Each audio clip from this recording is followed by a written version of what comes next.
Hi, this is Kelly Pearson back with part 2 of the cholesterol. We're going to talk about oxidation and why we need cholesterol so badly. We've all talked about antioxidants and why we should eat our fruits and vegetables, but let's put it into perspective. So you and I are constantly oxidizing. We're simply rusting as we're on planet Earth, and there are certain stressors which make life more stressful, more oxidizing, if you will. Injuries, emotional upset, anger, career challenges, illnesses, emotional upsets, physical overuse, even if it's good exercise, and then environmental challenges, whether it's toxins in the industry or cigarette smoking. Now, obviously, the most significant oxidizer is the food that we eat, but you and I are oxidizing at every moment, but some things just make it worse. And in other words, we can call this rusting.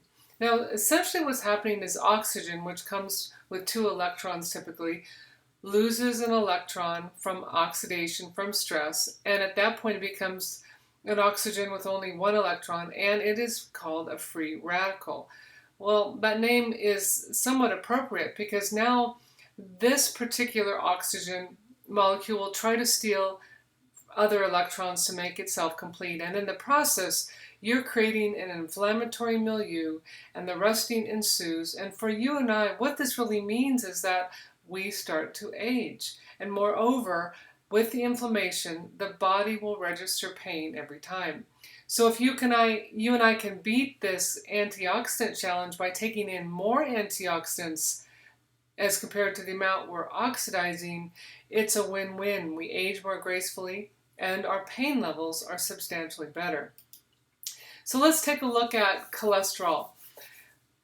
When we're dealing with cholesterol, we think so often that is bad for us and we shouldn't be eating it, and we're so careful to stay away from it. But in actual fact, it is our friend. It's an absolute necessity. Not only does it make our cell membranes, which, by the way, some biologists think some of the nitty-gritty function of our thinking and our brain function lies within the collective of the cell membranes. But it also is very important that it creates the myelin, or the covering around the nerves. Now that stops short circuiting so that the nerves can actually send the information it needs, and the information is clean and clear. And it also helps with the creation of hormones, which are the messengers that are traveling through the bloodstream, just as important as the nervous system. And it helps make things like estrogen and testosterone and vitamin D. What's very interesting is that when cholesterol became a problem several decades ago, and the statin use just got initiated, there was this huge rise in teenage suicides, which was fascinating and horrible at the same time, because in actual fact, the statin dosages were given so high that the ability for the teenager, who's not completely myelinated until about the age of 22, wasn't able to secure proper myelination around the nerves as he or she was developing executive function and thinking about cause and effect. There was this huge spike of suicide. So we know that too much statin is really a negative thing for the body because you desperately need the cholesterol. Remember, cholesterol is a fat, and your brain is actually 60% fat. So 25% at any given time of your body's free cholesterol is found in your nervous system. It's very important that we actually do have proper cholesterol. So in the world today, what's happening is that there's this movement called functional medicine, where a lot of the young new physicians are electing to prescribe nutraceuticals and medication in lieu of medication, such as vitamin C instead of hydrocodone, for example.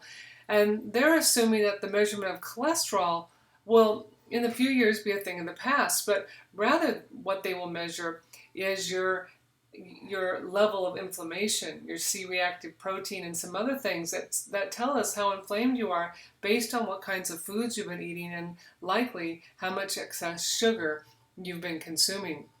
So to be sure, you really do need cholesterol. You need to eat it, and you've got to make sure your body can make it. Eating too much sugar will cause a problem to the arterial walls collecting that cholesterol your liver is making, and it will ultimately be making more cholesterol than you actually need. And then always start with exercise and eating clean foods if you get a report that your cholesterol is too high. And then exciting news is I see on a regular basis when people change their diets and they increase their exercise, they absolutely see a reduction in their cholesterol about 95% of the time. So what we're going to be talking about next is dairy, and hold on because you may not like that topic, thinking about not having it, but there's some good news in that webinar as well, and very critical to understanding as you move forward to feeling great and being in a body that works for you. Thanks so much.